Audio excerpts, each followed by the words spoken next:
Сабақтың мақсаттары бойынша бүгін біз сенімен жаңа сөздермен танысамыз. По целям сегодняшнего урока мы с тобой познакомимся с новыми словами. Сурет бойынша сұрақтарға жауап береміз. Будем отвечать на вопросы по картинкам. Өлеңді мәнерлеп оқимыз. Будем выразительно читать стихотворение. Ал енді жаңа сөздермен танысып, оларды жаттап алайық. Мәрмәр тас, мрамор, субұрқақ, фонтан, киіз үй, юрта, сан алуан, разные. Тағы бір қайталайық. Мәрмәр тас, субұрқақ, киіз үй, сан алуан. Ал енді бейнебаянға назар аударайық. Бұл фонтан шығыс күнтізбесі деп аталады. Жоба сонау 1979 жылы қолға алынған. Қола мүсіндер Алматы электромеханикалық заводында құйылған. Қазақтың жыл санау жүйесіне енген 12 аң күнді жағалай орналасқан. 25 мамырда Алматы қаласында фонтандар күні аталып өтеді. Дәл осы күні қаладағы барлық субұрқақтар іске қосылып, қоңыр күзге дейін жұмыс істейді. Мы посмотрели видео про фонтан, который находится в городе Алматы и называется «Восточный календарь». А теперь прочитаем и переведем текст. Алматыда 130 субұрқақ бар. Олар сан алуан әрі әдемі.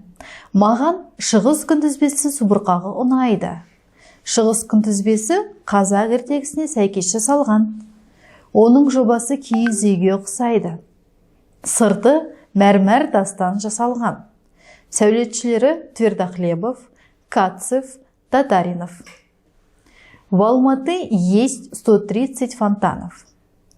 Они разные и красивые. Мне нравится фонтан «Восточный календарь». Восточный календарь построили в честь казахской сказки. Его проект похож на юрту. Сделан он из мрамора. Архитекторы Твердохлебов, Кацев и Татаринов. Ал енді берілген сұрақтарға сурет бойынша жауап берейік. А теперь ответим на вопросы по картинкам.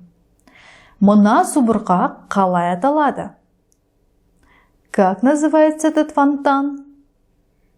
Мы видим на картинке фонтан, который находится в городе Алматы.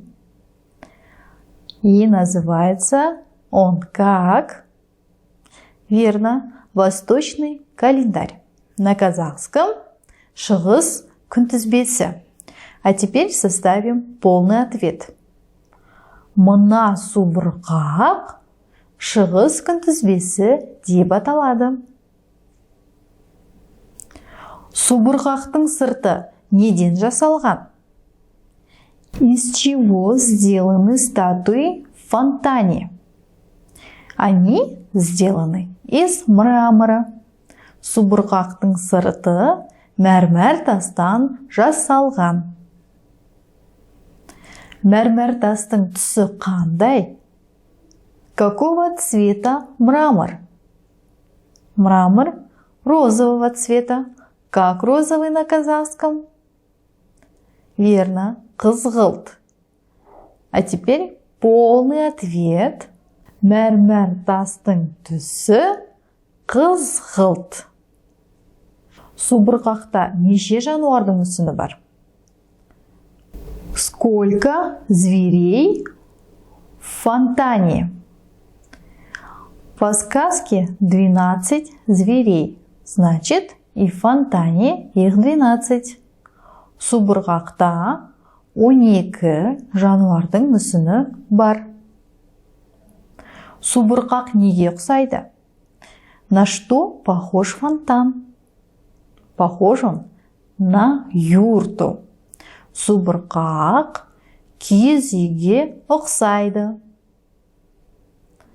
Ал енді өлеңді мәнерлеп оқиық. А теперь выразительно прочитаем стихотворение. Біздің Қазақстан. Алтай жайық арасы, жарты әлемдей даласы, ол біздің Қазақстан. Күнге толы қойнауы, төлге толы жайлауы, ол біздің Қазақстан. Жастан сүйіп аңсаған, тәтті күй мен кәусар ән, ол біздің Қазақстан. Анамыздай тілеу ақ, отан бізде біреу ақ, ол біздің Қазақстан. Тағы бір өзің оқып шық. Нажми, пожалуйста, на паузу, прочитай еще раз.